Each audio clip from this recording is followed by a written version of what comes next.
शुभ उदय बच्चों। कैसे हैं आप सब लोग? आशा करती हूँ आप लोग बहुत अच्छे होंगे। मैं हूँ आपकी हिंदी की अध्यापिका। आज से हम पढ़ेंगे अपनी हिंदी की पुस्तक। तो बच्चों, निकालिए सभी अपनी अपनी किताबें और खोलिए पहला अध्याय। आज हम पढ़ेंगे अध्याय नंबर 1, जिसका नाम है काजल का कमाल। तो चलिए इसे पढ़ते हैं। काजल का कमाल। बरसात के बाद मौसम नई सज धज के साथ सामने आया। नई नई कोपले फूट निकली। सभी पक्षियों के नए नए रंगीन पंख उग आए थे। वे सभी खुशी से झूम रहे थे। अपने अपने घोंसले बनाने के लिए तिनके जुटाने में जुट गए। पर मटमैली चिड़िया के पंख इस बार भी मटमैले ही उगे थे। वह उदास हो अपने घोंसले में पड़ी रो रही थी। एक चिड़ा उस चिड़िया का दुख दर्द समझ गया। वह जी जान से उसे बहलाने का प्रयास करता, पर मटमैले पंखों और रंगीन व सुंदर बनाना उसके वश में नहीं था। तो बच्चों, यह कहानी है, देखिए, काजल का कमाल। बरसात के बाद जो मौसम नई सज धज के साथ सामने आया। जब बच्चों बारिश होती है तो जो मौसम आता है वो ऐसा लगता है जैसे सब कुछ बहुत साफ सुथरा हो गया हो। नई नई कोपले फूट निकली। सभी पक्षियों के नए नए रंगीन पंख लगने लगे, आने लगे। बच्चों, जो बरसात के बाद का मौसम होता है उसमें जो पेड़ पौधे होते हैं उनमें नई नई कोपले फूटती हैं, यानी कि उसमें नए नए पत्ते उगना शुरू होते हैं। जो सभी पक्षियां होते हैं उनके भी पंख बच्चों नए नए आते हैं। वे सभी खुशी से झूम रहे थे, अपने अपने घोंसले बनाने के लिए तिनके जुटा रहे थे। तो बच्चों, ये जो पक्षी होते हैं अपने अपने घोंसले बनाने के लिए तिनकों को इकट्ठा कर रहे थे। सभी बहुत खुश थे।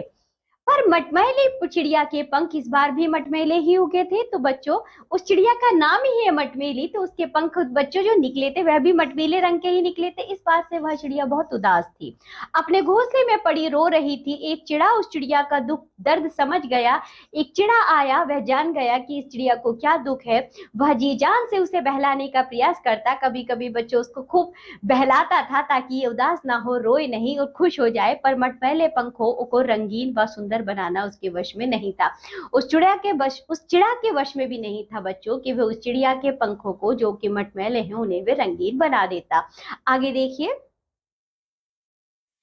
जंगल के आखिरी कोने में बरगद का एक बूढ़ा वृक्ष था। वह चिड़े का दोस्त था। चिड़ा चिड़िया को दाना खिलाकर अपने उस दोस्त के पास आ गया। चिड़िया की दुख भरी कहानी सुनकर बरगद भी उदास हो गया।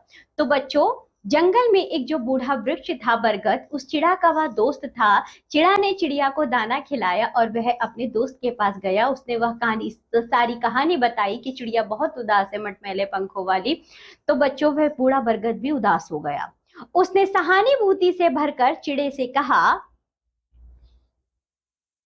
मेरी सबसे ऊंची शाखा पर एक कोयल रहती है। मेरी जड़ के पास जो दीपक जलता रहता है उसका धुआं ऊपर जाकर एक पत्ते पर जमता रहता है। इसे काजल कहते हैं। कोयल यही काजल अपनी आंखों में लगाती है, जिससे उसकी आंखें बड़ी बड़ी और बहुत आकर्षक लगती हैं। तुम ऊपर जाकर कोयल से थोड़ा सा काजल मांग लो, उसे अपनी नन्ही चिड़िया की आंखों में लगा दो। इससे उसकी आंखें सुंदर लगने लगेंगी। आंखें सुंदर हो तो चेहरा भी सुंदर, उससे तुम्हारी चिड़िया खुश हो जाएगी। तो बच्चों, बूढ़े बरगद ने उसको सलाह दी कि मेरे ऊपर, बहुत ऊपर एक घोंसला बनाया है कोयल ने, और नीचे जो दीपक जलता है उसका धुआं एक पत्ते पर जाता है। जो उसकी कालक है ना, उसको काजल कहा जाता है। ऊपर जो कोयल रहती है ना, वो उसी काजल को अपनी आंखों में लगाती है, जिससे उसकी आंखें बड़ी बड़ी और सुंदर लगती है। तुम भी एक काम करो, उससे कहो कि वह आपको थोड़ा सा काजल दे दे और तुम उस चिड़िया को लगा देना। उससे उसकी आंखें सुंदर और बड़ी लगेंगी और बच्चों वे आकर्षक भी लगेंगी, चेहरा सुंदर हो जाएगा। चिड़ा उड़कर कोयल के पास गया। कोयल उस समय अपनी आंखों में काजल ही लगा रही थी, पर चिड़े की बात सुनकर बिगड़ गई। वह बोली, मैना ने भी तो ढेर सारा काजल जमा कर रखा है, तुम उसके पास क्यों नहीं जाते? बेचारा चिड़ा डरते डरते मैना के घोंसले के पास पहुंचा। वह मैना से जरा सा काजल मांगने के लिए मुंह खोलने ही वाला था कि मैना अपने आप ही बड़बड़ाने लगी, अरे काजल चाहिए तो बादल के पास क्यों नहीं चले जाते, वहां तो काजल का भंडार ही भंडार है। तो बच्चों जैसे ही चिड़ा उड़कर कोयल के पास गया, कोयल उस समय अपनी आंखों में काजल लगा ही रही थी, पर चिड़े की बात सुनते ही वह बिगड़ गई। वह बोली, मैंने ने भी तो ढेर सारा काजल जमा कर रखा, जाकर उससे ले लो, मैं क्यों दूं अपना काजल। अब जैसे ही बच्चों वह चिड़ा मैना के पास गया तो मैना ने कहा, बादल के पास तो इतना सारा काजल है, जाकर उससे ले लो ना, उसके पास तो पूरा काजल का ढेर है। चिड़ा मैना के मुंह से कुछ और सुने बिना ही वहां से उड़ गया।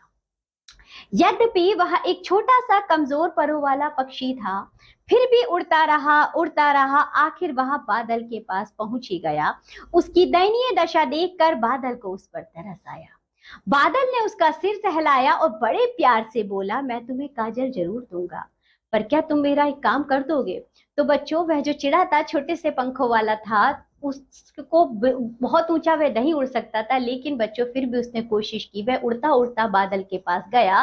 बादल ने उसकी बात सुनी तो बादल को उस पर तरस आ गया। उसकी स्थिति को देखकर उसने कहा, ठीक है, मैं तुम्हें काजल जरूर दूंगा, लेकिन तुम्हें मेरा एक काम करना होगा।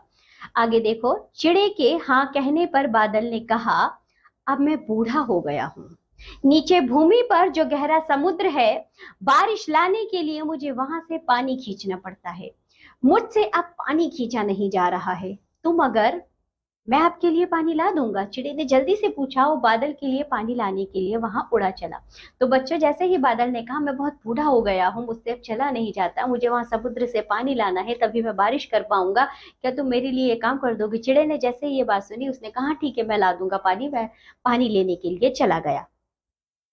सारा दिन चिड़ा पानी लाता रहा, बादल के पास बहुत सारा पानी जमा हो गया।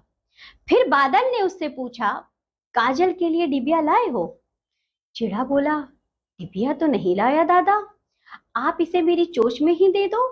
बादल ने चिड़े की चोंच में काजल भर दिया। चिड़ा वहां से उड़ चला, नीचे और नीचे, और फिर वर्षा होने लगी। चिड़े के पंख भीग कर भारी हो गए। वह थोड़ी देर के लिए एक ऊंचे वृक्ष की शाखा पर बैठ गया। अपने गीले पंख सुखाने के लिए चोंच से पंख खुजाने लगा। उसे याद नहीं रहा कि उसकी चोंच में काजल भरा है। कुछ देर बाद वर्षा रुक गई। वह सीधे चिड़िया के घोंसले में उतर आया। चिड़िया के आंसुओं से उसका पूरा बदन, यहाँ तक कि घोंसला भी भीग गया था। चिड़े ने पास आकर चिड़िया को धीरे से आवाज दी। चिड़िया उठकर बैठ गई। आंखें खोलते ही वह चौंक पड़ी। हाँ, यह तुम हो। तो बच्चों जब चिड़ा को बादल ने काजल दे दिया, उसने कहा, क्या तुम कोई डिबिया लाए हो। वो कहा, नहीं, मैं डिबिया तो नहीं लाया। तो उसने कहा, मेरी चोंच में काजल भर दो। उस चिड़े की चोंच में काजल भर दिया और चिड़ा बच्चों नीचे जाने लगा काजल को लेकर। इतने में बारिश हो गई। जैसे ही बारिश होने लगी, अब वह छोटा सा चिड़ा था, बच्चों कितना उड़ता, उसके पंखों में पानी भर गया। तो वह एक ऊंचे वृक्ष पर बैठ गया थोड़ी देर आराम करने के लिए। जैसे ही उसने अपने पंख सुखाने के लिए चोंच से बच्चों अपने पंखों को रगड़ना शुरू करा, वह भूल गया था कि उसकी चोंच में तो काजल भरा है, और बच्चों वह सारा काजल उसके पंखों पर लग गया। उसको तो याद ही नहीं रहा। वह आया जल्दी से अपनी चिड़िया के पास और देखा कि चिड़िया ने तो रो रो कर पूरा बदन अपना भिगो लिया, साथ ही साथ बच्चों पूरा घोंसला भिगो दिया है। अब चिड़िया जो है चिड़िया को देखकर हैरान हो जाती है। आगे देखिए,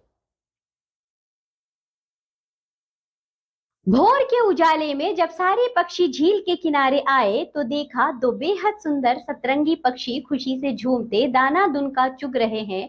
बात यह थी कि बादल ने चिड़ी की मेहनत और अटूट हिम्मत से खुश होकर उसकी चोंच में काजल की बजाय इंद्रधनुष के सातों रंग भर दिए थे।